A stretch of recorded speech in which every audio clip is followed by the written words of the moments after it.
My name is Phil Maddox. I'm a resident fellow at the James Madison Institute here in Tallahassee, and a proud judge of the Florida History Fair for now fourth, fifth year. Several years ago I did exhibits, another year I did documentaries. The last 2 years I've had the privilege of doing performances, and I have seen some of the extraordinary work and extraordinary acting skill that many of you students around the state of Florida have. Tonight we have a special performance all our own. We've got fresh from the founding period of our country, one of our founding fathers, Benjamin Franklin. He's a friend of the James Madison Institute for several reasons. We have produced, and there are copies in the back for any of you students who want to take them on the way out. We have produced each of the last 2 years supplemental curriculum along with the news and education departments at newspapers around the state. One of which is called Celebrate Freedom. It teaches popular civics and is especially well suited for Celebrate Freedom Week in September. And in this past year, we did an economics curriculum, 12-page tabloid called All About the Benjamins, which is an economics curriculum that can also be used in middle school civics classes and might be of interest to you as well, because it introduces a lot of important economic principles, some of which I think Dr. French may be talking about tonight. So, without further ado, I will bring you our special guest. Let me just say, Dr. Franklin's going to give us about 8 minutes or so of an initial presentation, and he'll open it up for any questions that you may have. And then after about 20 minutes or so together, we'll open the doors for those who need to leave. And any of you who'd like to have your picture taken with Dr. Franklin, there'll be time for that if you're on stage. So, without further ado, I give to you Dr. Benjamin Franklin.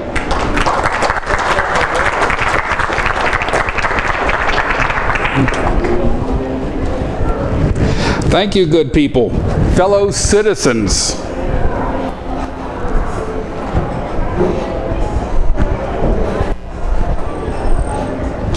You will forgive me for the few moments it does take for me to reach a position where I can talk, but as I was born in 1706, the bones just don't work as well as they used to. But again, Mr. Maddox, thank you. I am Dr. Benjamin Franklin, a printer from the city of Philadelphia. Also have published the Pennsylvania Gazette, have had the honor of being elected as an assemblyman for the colony of Pennsylvania. The colony then selected me to represent its interest before Parliament. So I spent some years at home, at what we used to call home, in London. And after a few years and seeing the wasteful spending of Parliament, and with that wasteful spending, them trying, Parliament and the King, trying to trample on our freedoms as Englishmen here in the colonies, merely because we are 3,000 miles from the home country, does not mean that we have given up our rights as Englishmen. And by watching the waste of Parliament and the King, and those bodies trying to lay taxes upon us for the sole purpose of raising a revenue, we said as a people, enough. And I left England for a cloud. I think I left England just in time to be spared being tossed in jail. In 1773, a party was held in the port of Boston. A giant cup of tea was brewed, although I cannot agree with the destruction of private property. I offered to make payment from my own funds, but Parliament decided to punish Massachusetts and specifically Boston for that act by closing and barricading the port. A few months later, year and a half later, the regulars were marching on Concord and Lexington to arrest our citizens and remove our arms, bloodshed occurred, and I feel that I escaped England just in time. But at my age, I do tend to ramble. I'm looking at some of the younger members of this body. You young sir, do you play a tin whistle perchance? Yeah. A whistle, a tin whistle, something to make light with music? As a youngster, I was given a present of several coins. And I was on my way to make a purchase for myself, as I was told that the coins were for me to do as I would. Young sir, do you play a whistle? Do you like the... Well, I'm walking down the street in Boston, where I was born, and I heard a lad some years older than myself making quite a merry bit of music on a tin whistle. And being enthralled with the sound, I offered him all of the coins that had been presented to me. He, of course, agreed to such an exchange, and I happily handed over all the coins and scampered back to my home, merrily playing on the tin whistle. My joy was not prolonged. After returning home, my brothers, my sister, after hearing me playing the flute, and I regaled them with the tale of how I came with such an item, I soon found that I was the butt of a large joke, brothers and sisters laughing at me, taunting me, telling me that for but a part of a coin, I could have had a whistle and would have been able to make other purchases for myself.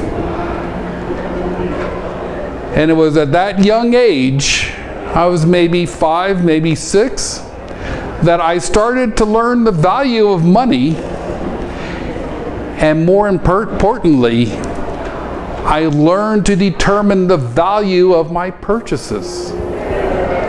Something, young sir, something for both of you and others to keep in mind.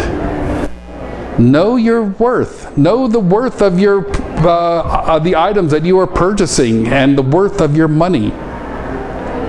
Do not foolishly spend, because it has been my observation that if you go and buy all the items that you wish, you will soon have to start selling your necessities to live. And, well, I will leave that to your own conscience as to what is best for yourselves and your families. But as I say, I was honored by the Congress. I should say, I was in England, escaped before being arrested, as I thought I might have been, returned to Philadelphia. And the Assembly again elected me to office and asked me to represent the colony of Pennsylvania at the Second Continental Congress being held in my hometown, what I call my hometown of Philadelphia. There I met many men, learned men from other colonies, and we discussed the problems that we were having being caused by King George III and Parliament and decided that we had had enough of this slavery. We were free-born men. More than just Englishmen, we were free men. And it was determined that we could no longer bow before a tyrant, and we did declare our independency in July of 1776. We hold these truths to be self-evident, that all men are created equal. Young Jefferson had such a way with the pen, but it was not smooth in our debates. Many arguments and long debates ensued before we came to this conclusion. There were times that I found the arguments to be comical. Coming to my mind, one such instance, Mr. Dickinson, very learned man of the law from Delaware, very tall, very thin, gaunt-faced, was arguably one of the most intelligent men that we had in the colonies, such a good, profound writer. Years before, wrote the letters of a Pennsylvania farmer debating and decrying the taxes related to the Stamp Act, which were abolished. Mr. Dickinson would often argue with Mr. John Adams of Massachusetts. Now, Mr. Adams was rather short, stout fellow, would become excitable at times. Mr. Adams was a thumper, as I call him, to emphasize points that he was making while talking on the floor of the State House. He would emphasize his points by thumping his stick. There was one time during a memorable debate, memorable to me, Mr. Dickinson and Mr. Adams were both standing, arguing, debating on the floor of the State House, and you must picture in your mind, if you will, the tall, thin, gaunt Dickinson arguing on the short, squat Adams. Adams with his nose to waistcoat button, thumping his stick as he's making his points. And the more excited Mr. Adams got, the faster and harder his stick thumped. Mr. Dickinson thoroughly making his points as well. But soon, both men looked up,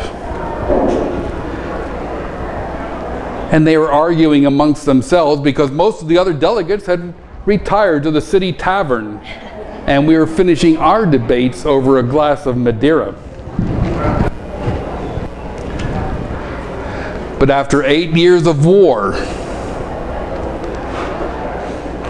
we, the people, prevailed, won our independence through a long, hard war. I played, I am happy to say, a small part in the winning of that war. Not any of the great things that His Excellency General Washington, General Lafayette, General Knox, or the others had performed. I was sent by the Congress to the court of Louis XVI, Minister Plenipotentiary to the court, and as such I arranged shipments of arms, loans from the French Treasury, the friendship of France. And as I say, after 8 long years of war, we did prevail. I remained in France for several more years attending to my country's business, because now we were no longer colonies. We were the United States of America. We were governed with the Articles of Confederation that had been established in 1776, ratified in 1781. But we found that those articles did not work well with 13 separate countries trying to work as one. I returned home to the United States in 1783, and shortly after returning home was asked to join General Washington and delegates from the other states to see if we could make repairs to the articles. We soon discovered that the Articles of Confederation would not serve the purposes of the people. And after several months of debate, argument, letters, ideas, many of them coming from Jamie Madison himself, a new constitution was written, voted on, accepted by Congress, and sent to you, the people. Because it is your document, it is your laws. You, the people, voted to accept the Constitution. Hence, in the bold type at the top, in the bold hand, we, the people. So it is your government, your laws. Is it a perfect document? Is it a perfect form of government? No. There were items that were not to my liking, and items that were not to the liking of the other delegates. But reasonable men came together, and we formed a government that you embraced. And I am sure that for many years, hundreds of years in the future, with the hand and guidance of Providence, this country will prevail. Will we always govern and act properly and righteously, correctly? No, we are men. We are flawed. But as long as we remember the principles that our country was founded on,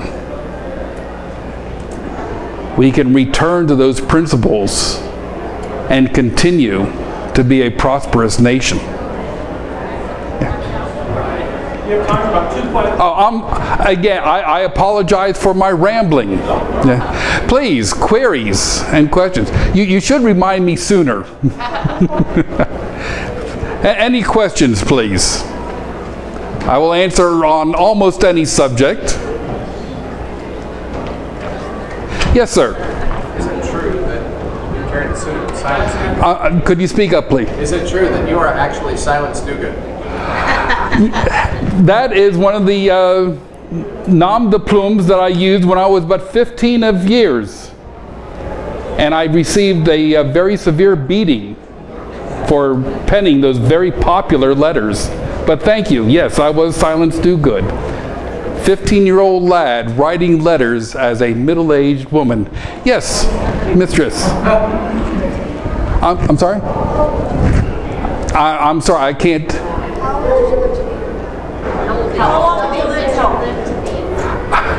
Well, for me it is but 17 and 89, so to ask how old I have lived is hard for me to say. I was born in January 17 and 6.